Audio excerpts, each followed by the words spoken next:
안녕하십니까. 설교 복귀 시간입니다. 제가 요 설교 원고를 이렇게 들고 있어요. 이번 2023년 8월 27일 설교 성경 본문의 출애굽기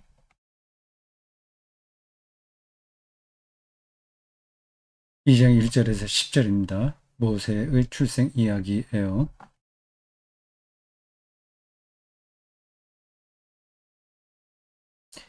전체가 세 단락으로 되어 있습니다. 설교 이 원고에 원고를 나중에 보시면 보신 분들은 소제목이 세 개 달려 있는 것을 아실 겁니다. 첫 번째는 아기 모세.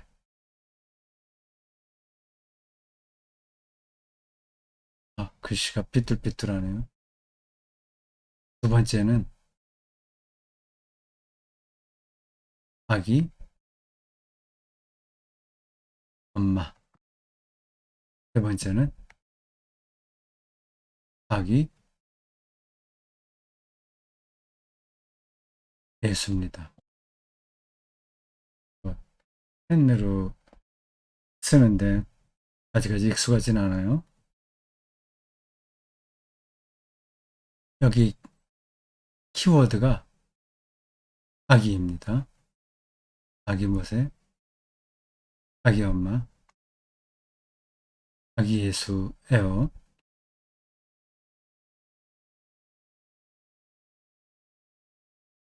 전체 설교에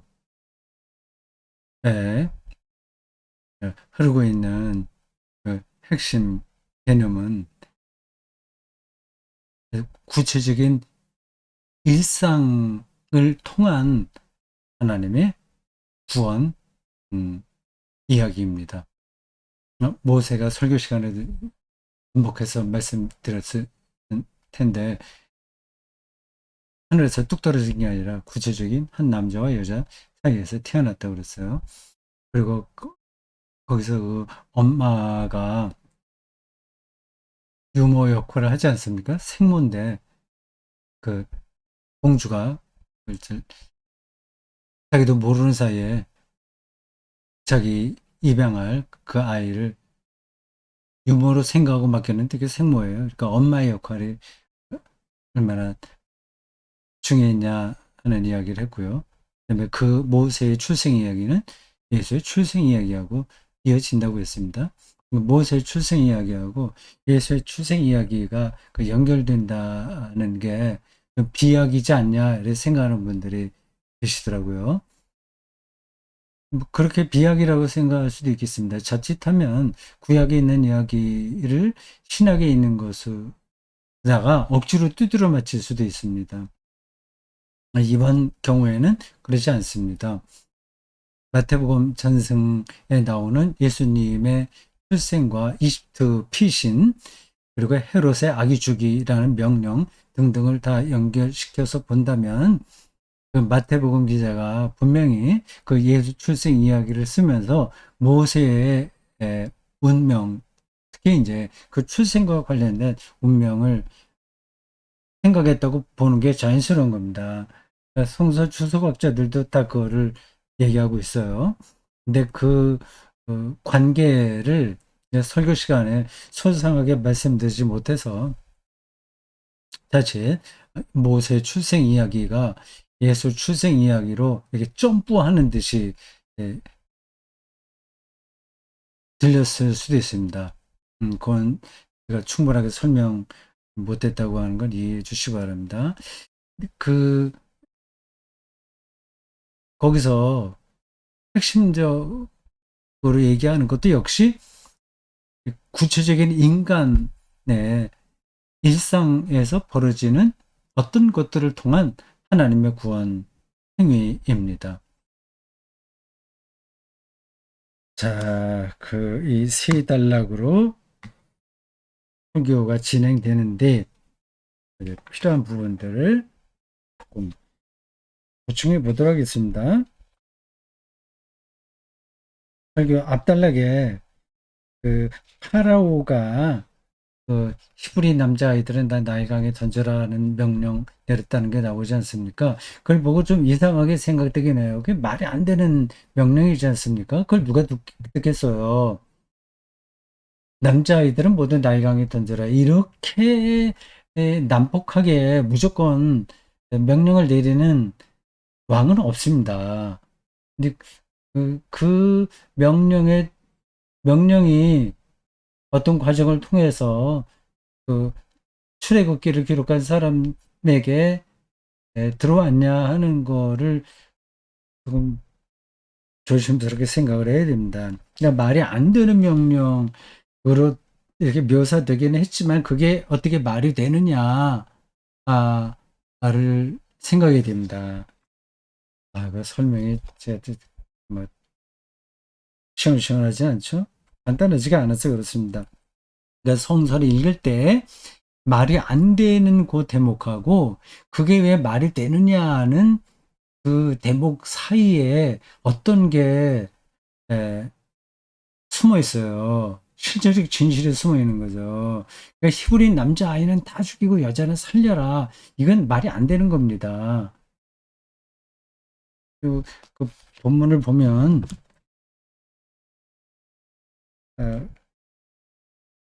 우리가 그 내막을 좀 알 수 있어요. 출애굽기 1장 22절에 이런 이야기가 나옵니다. 성경에. 그러므로 바로가 그의 모든 백성에게 명령하여 이르되 아들이 태어나거든 너희는 그를 나일강에 던지고 딸이거든 살려두라 했더라. 그 바로 앞 대목에서는 같은 대목이죠. 근데 같은 단락의 앞에서는 히브리 산파들에게 히브리 남자는 죽여라. 이렇게 명령을 내렸는데 그 단락이 끝나는 1장 22절에는 그의 모든 백성에게 명령했다고 했습니다. 그러니까 히브리인을 비롯한 몇몇 소수 민족만이 아니라 애굽 백성들에게도 똑같이 내린 거예요. 이건 말이 안 되지 않습니까? 모든 그 이집트 안에 있는 사람들이 아들을 낳으면 다 나일강에 던져라고 하는 게 말이 안 되지 않습니까? 근데 그 명령이 내렸다고 했잖아요. 그러니까 그 명령에 어떤 내막이 들어있다. 제가 그거를 설교 시간에 잠깐 풀어서 설명했습니다. 그건 중요하지 않은 설교에서 중요하지 해도 될 만한 대목인데 그래도 성서 읽기에 조금 도움이 될까 하는 생각과 성서에 나와 있는 이러한 내러티브, 이 이야기들을 우리가 이해할 때 좀 생각해야 될 부분들이 있다는 것을 좀 이렇게 한번 짚으려고 굳이 설명했습니다. 남자아이, 이렇게 히브리인만이 아니라 그 모든 애굽에 있는 사람들의 그 남자아기를 나일강에 던지면 지금은 이상하게 들리겠지만 그걸 제가 이렇게 이해하라고 말씀드린 겁니다. 나일강의 신이 그를 지켜주는 것을 우리가 생각해 보자고 하는 겁니다. 그리고 나일강에 던진다는 말이 무조건 죽이라는 뜻은 아니겠죠. 그 명령을 내릴 때는 다 어떤 설명이 있는 겁니다. 나일강에 그 지금 요게벳이라는 이 모세의 어머니가 했던 것처럼 이렇게 작은 상자를 만들어서 던지면 나일강의 신이 지켜낼 수도 있고 아이가 어떤 이런저런 위험 가운데서도 버텨내야 애굽의 용맹한 군사가 될 수 있다. 뭐 이런저런 이유를 들어서 나일강에 남자아이를 던지라고 했을 수도 있습니다.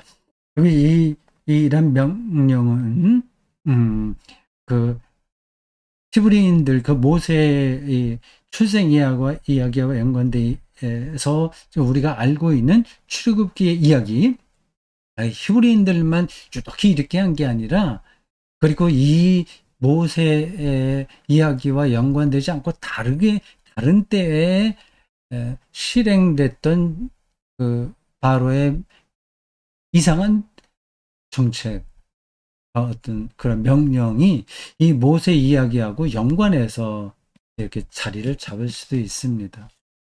모든 그냥 고대 문서들은 이제 그런 과정을 거친 거예요.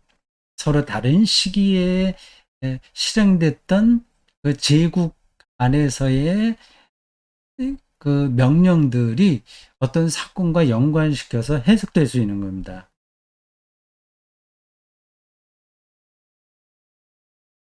아, 그럼 그렇고요.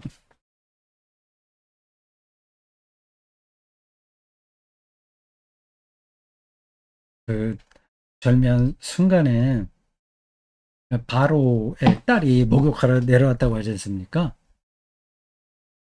바로의 딸, 바로의 딸, 공주죠. 이름은 나오지 않습니다. 근데 공교롭죠. 그 딸이 목욕하러 거기 나오지 않았다면, 산책하러 나오지 않았다면 모세의 운명이 어떻게 됐을까요? 그 이야기를 하면서 설교문에서 그런 얘기를 했습니다. 그, 어, 제가 다른 때 했나? 아, 여기 이렇게 얘기했군요. 모든 사건은 여러 일이 우연히 겹쳐서 발생합니다. 이 세계에서 벌어지는 일들은 유기적으로, 유기적 관계, 유기적이다. 그 얘기입니다. 다 아는 이야기죠. 공주가 그 시간에 때 맞춰서 나왔다는 거. 그가 이 거대한 모세 대하 드라마에서 굉장히 중요하잖아요. 만약에 공주가 나오지 않았다면 모세는 없을 수도 있는 겁니다. 그러니까 아주 우연한 사건이 거대한 일하고 연결되어 있습니다. 이게 뭐 철학적인 사유지 우리 일상생활하고 뭐 관계가 있을까 이런 생각할 수도 있습니다. 우리가 그런 눈이 필요하죠. 예, 하나님의 일이 그렇게 작은 일들과 연관돼서 커다란 성과를 낸다는 그런 시각이 있어야 우리가 작은 일에 최선을 다할 수 있는 거죠. 자, 이거를 좀 글씨를 이제 지어 보겠습니다. 이 흑판, 백판이죠.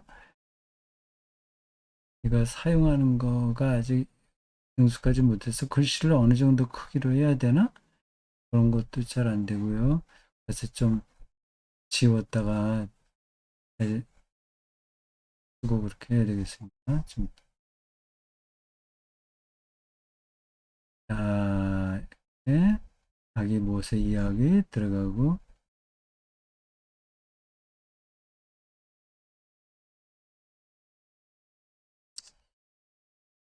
세상은 그리긴 하고, 유기적이다. 이걸 우리 신앙적인 말로 하면 하나님의 신비. 작은 일이 큰 일을 이루어 되거든요.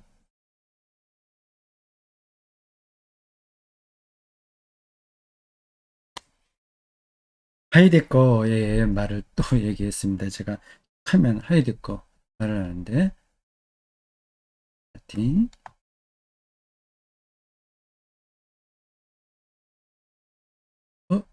하이데거 맞나요? D가 두 개인가? 하이데거? D가 두 개인가? 모르겠습니다. 자주 그 이름 스펠링을 쓰지 않아서 왔다 갔다 하네요. 마틴 하이데거가 한 경구를 말씀드렸습니다. 언어는 언어는 존재의 집.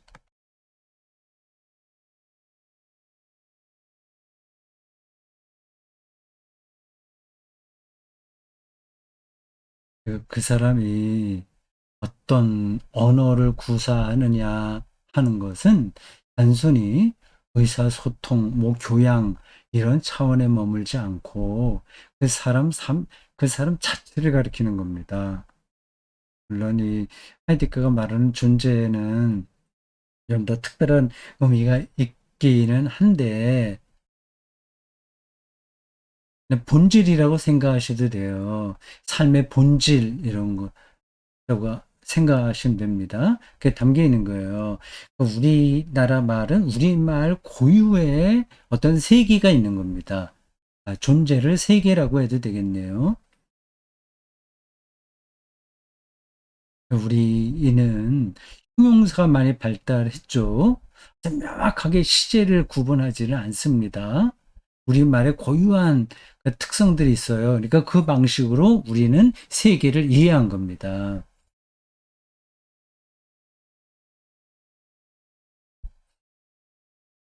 지금 그 우리나라 젊은이들이 영어를 많이 쓰잖아요.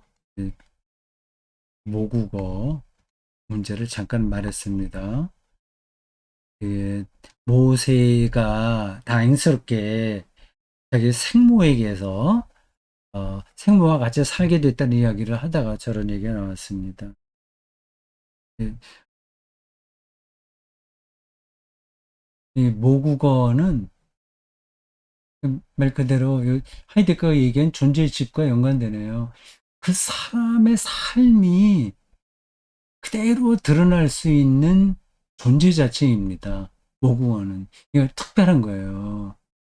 그러니까 우리나라 말을 정확하게 이해해야만 세계를 이해하는 겁니다. 제가 언어학자도 아니고 철학자도 아니기 때문에 이런 문제를 여러분들에게 충분하게 설명할 자신 없어요. 다만 그 뜻이 어떤 거냐만 전하고 있는 중입니다. 그 두 개의 언어를 어렸을 때 같이 배우는 거는 제가 보기에 좋지 않아요. 혼동스럽게 생각이 됩니다. 아니, 무슨 얘기냐, 지금 두 개의 언어로 뭐 영어도 하고 우리말도 잘하고 그렇게 어렸을 때부터 그렇게 해야지 걔가 영어도 잘하지 않냐. 그래 생각할 수 있습니다. 모르겠어요. 학자들에 따라서 서로 입장이 다르긴 하는데 저는 모국어는 오직 하나뿐이다 이렇게 생각합니다. 그리고 이런 것에 대한 학자들의 근거도 제가 뭐좀 되려면 될 수 있어요. 찾아보면.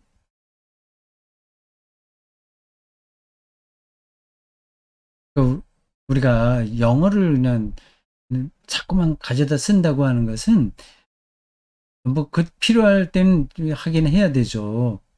근데 그게 지나쳐서 아주 어렸을 때서부터 영어를 가르친다는 건 과유불급이라고 생각합니다.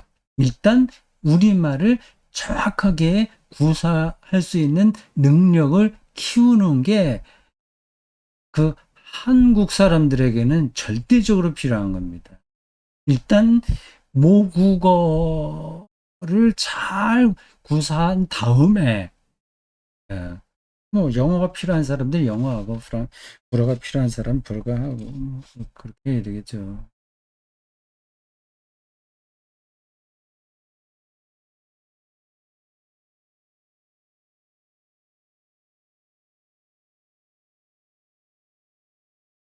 이집트의 왕자라는 애니메이션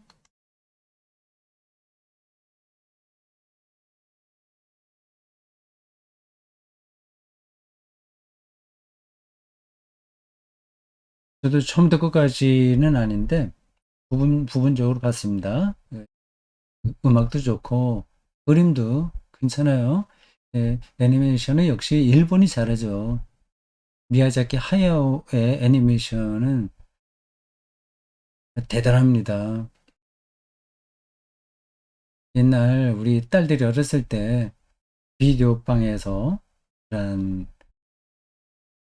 미야자키 하야오의 애니메이션을 빌려다가 보게 한 적은 많은데 제가 보지는 않았습니다. 그건 뭐 아이들만 보는 거라고 생각했는데 나중에 제가 50살 정도 접어들어서야 미야자키 하야오의 애니메이션이 얼마나 대단하냐는 것을 알게 됐어요. 그때부터 여러 편을 봤습니다.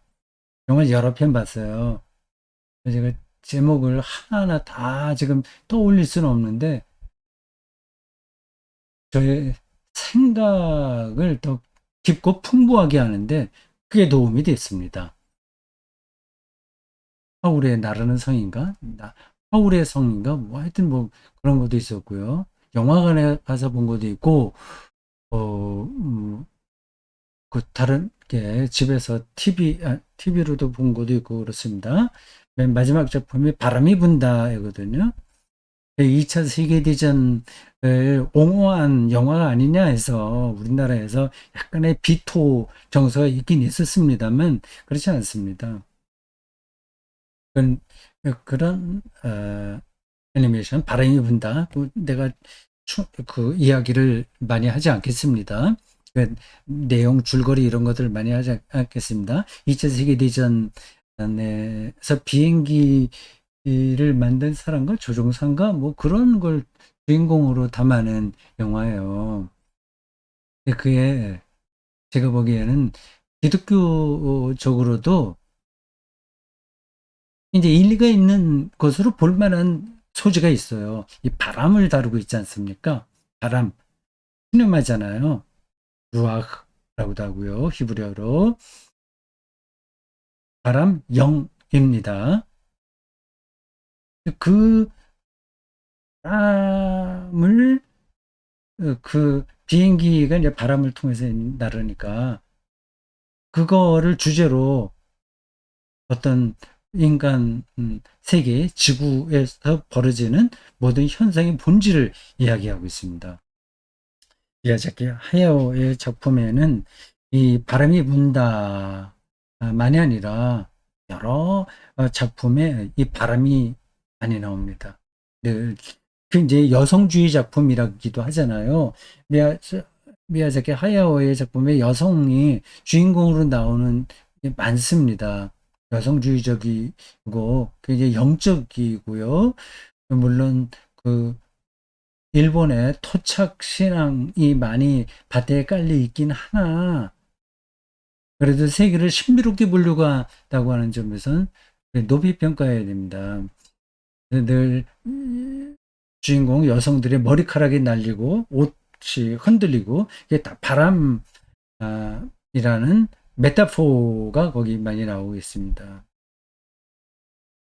이집트의 왕자는 뭐 미국에서 만든 거죠. 이 모세가 7살 때까지는 어머니 손에서 자랐고 그때 인간 됨됨이의 모든 준비가 갖춰졌겠죠. 네, 7살 때까지 자기 엄마의 품속에서 그가 세계를 경험하는 겁니다.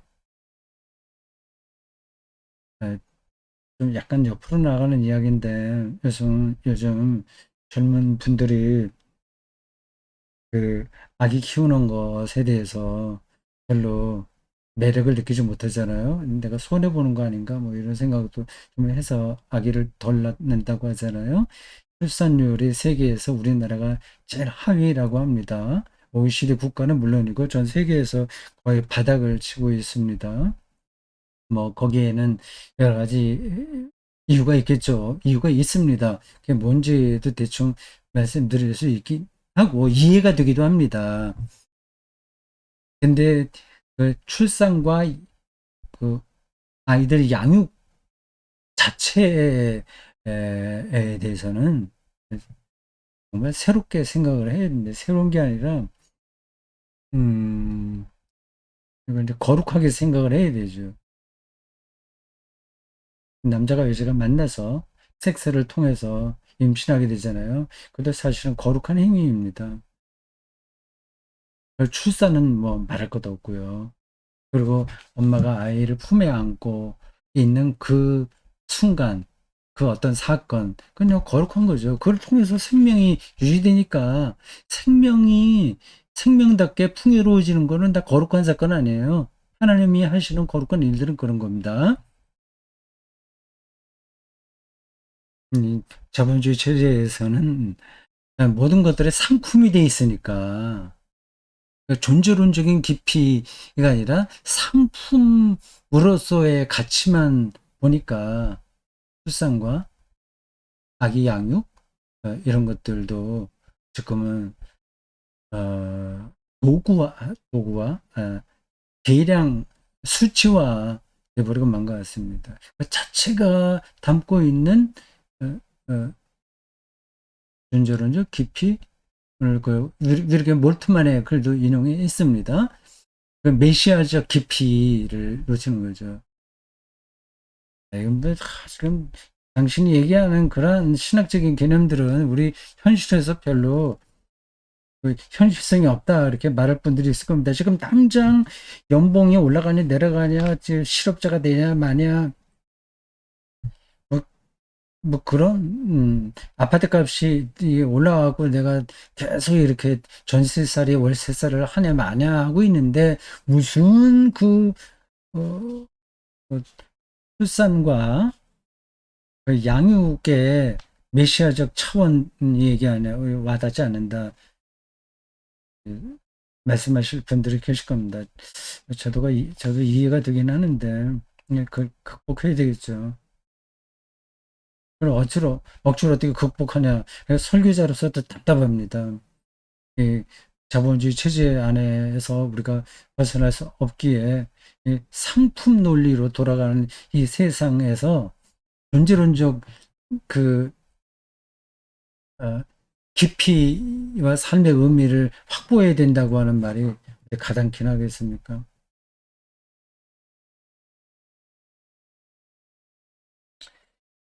모세가 이제 이집트 왕자로서 산다고 하는 거는 최고급의 교육을 받는다고 제가 설교 시간에 얘기했어요. 그래도 결정적인 것은 어머니 품에 있을 때겠죠.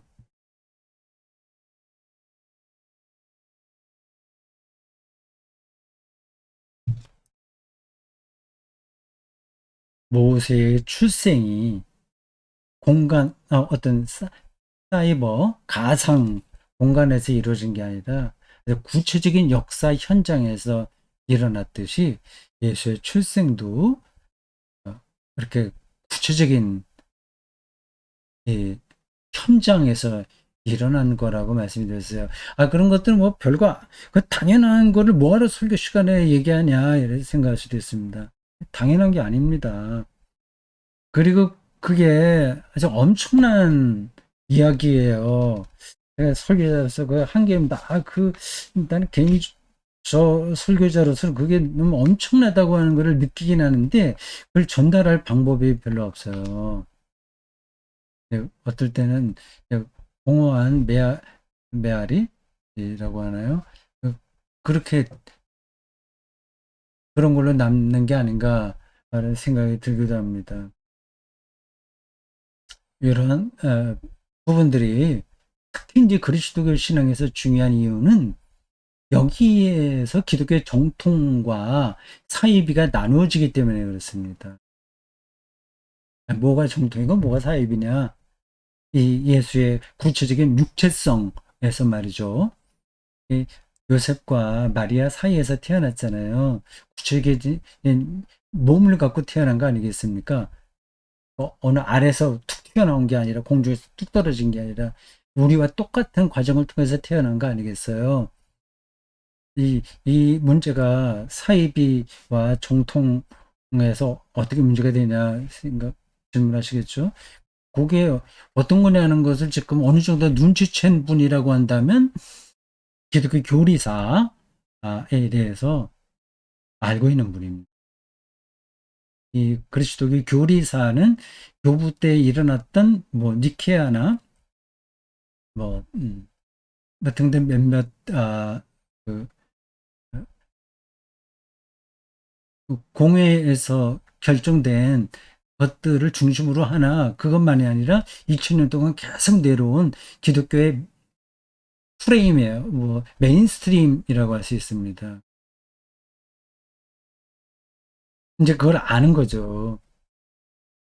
말씀드릴까요? 교부 시대에 뭐 그걸 이제 한 4세기까지를 얘기합니다. 뭐 그 이후에도 뭐 그래 영향력은 계속 됐어요. 가장 강력한 어, 이단은 영지주의였습니다. 영지주의. 거기서 가연설이 나왔어요. 이제 그걸 제가 설명 여기서 또 하진 않겠습니다.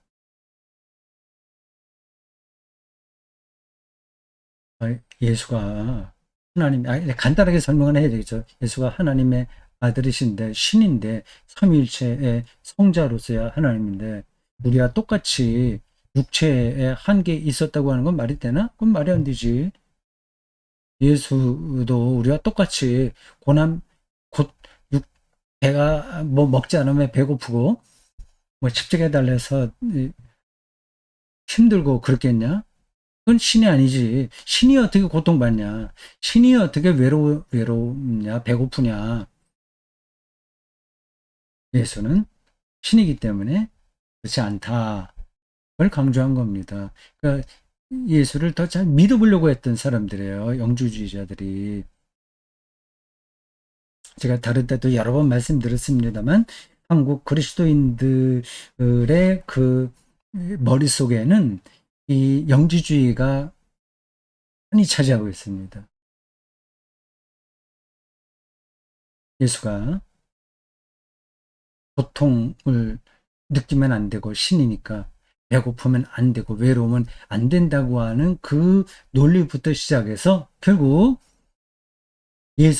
예수가 33년 동안 살았던 것은 실제가 아니라 가상이었다. 그런 결과로까지 나오게 된 겁니다. 복음서에 나와 있는 예수님은 뭐 한탄하기도 하고 외로워하기도 하고 등등 그런 거 다 있지 않았습니까? 근데 그런 것들과 신성 사이의 모순을 가연설로 극복한 거예요. 예수는 진짜로 살았던 게 우리의 육체로 살은 게 아니라 그렇게 보였을 뿐이다. 그게 가연설입니다. 지금 많은 그리스도인들의 머릿속에는 예수님이 가현으로 남아있을 겁니다. 그렇지 않아요. 예수님이 얼마나 힘드셨는지, 뭐, 이렇게 저렇게 말을 얘기하긴 하지만, 그러나 예수의 실체에 대해서는 가연설적인 생각이 많이 있어요. 그게 강합니다. 근데 그게 교부시대 때 잠깐 논쟁에서 끝난 게 아니에요. 그래서 그 영주주의자, 가연설을 주장하던 사람들은 이단으로 배척됐습니다. 근데 그게 그때로 끝나는 게 아니라 계속됐어요. 그래서 예수의 출생이 아주 구체적인 역사 안에서 벌어졌다고 하는 사실은 아무리 강조해도 지나치지 않습니다. 근데 여기서 여기까지 또 얘기를 해야 될지 모르겠습니다만은, 예수는 동정로에서 태어났지, 남자 모르고, 어, 전에 다른 방식으로 태어났지, 그렇게 주장하는 사람들이 있겠죠. 그게 이제 영지주의적인 흔적이라고도 할 수 있어요. 아이, 약간 까다롭긴 합니다. 그 동종녀라고 하는 표현이 분명히 사도신경에 나오고 복음서에도 나오는데 복음서 일부에서 나오죠. 근데 왜 그걸 부정하는 듯이 당신이 얘기하냐, 그런 반론이 가능합니다. 그래서 말씀드리지 않겠어요.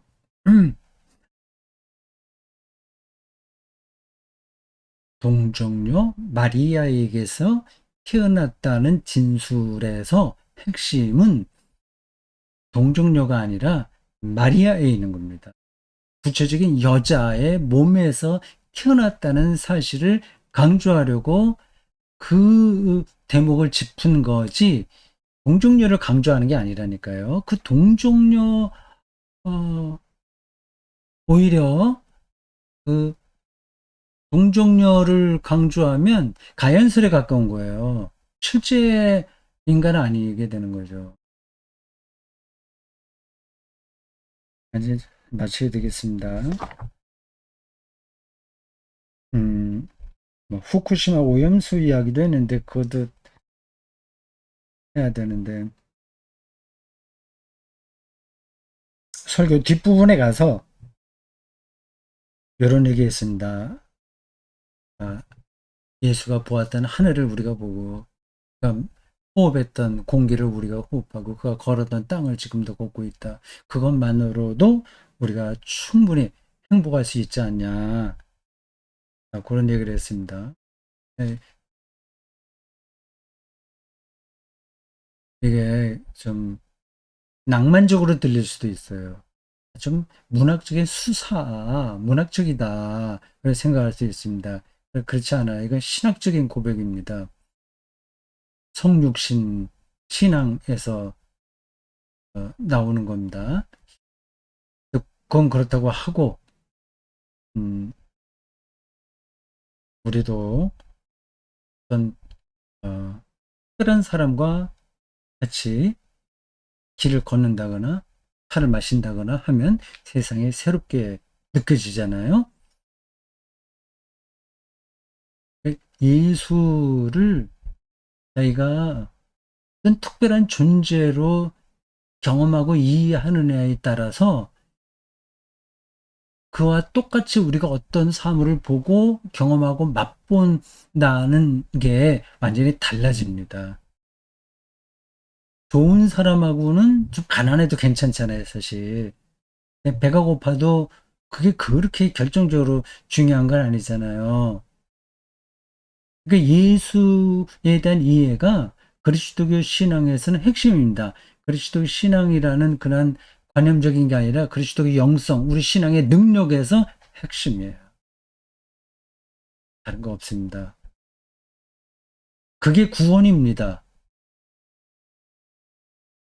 예수가 누구냐를 이해하고 경험하는 거예요.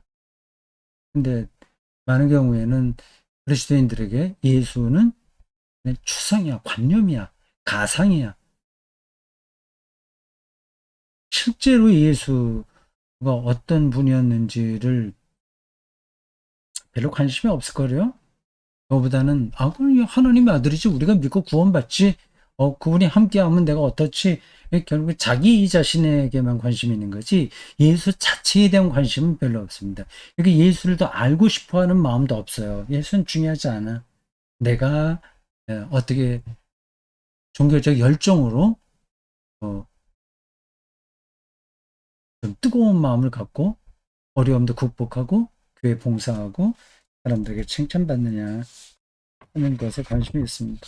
이게 자기에 대한 자기에 대한 열망이죠. 자기 연민입니다. 이제 그리스도교에서는 그걸 죄라고 얘기합니다.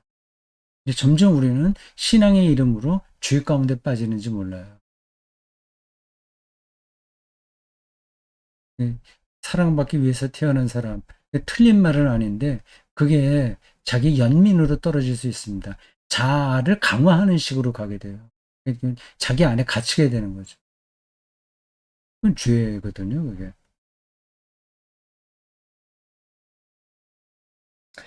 후쿠시마 핵발전소 방사성 오염수 뭐 이야기했어요. 이 세계 공간, 시간과 공간, 구체적인 시간 공간, 요것만 하고 마쳐야 되겠습니다. 그걸 중요합니다. 이게 다 지나가죠. 다 지나가요. 우리가 허무하게 보여요. 우리도 원소도 다 해체돼. 아무것도 안 남아. 그런 게 별거 아닌 것처럼 보이겠는데, 이게 중요한 겁니다. 그 해체되는 그 자체가 리얼리티예요. 현재 이렇게 있는 것들이 리얼리티입니다. 근데 지금 여기서 이 우리가 경험하는 시간과 공간을 부원지향적으로 살아내느냐, 폭력적으로 살아내느냐가 절대적으로 중요합니다. 구체적인 삶이 중요하다는 거예요. 여기까지 하겠습니다. 수고하셨습니다.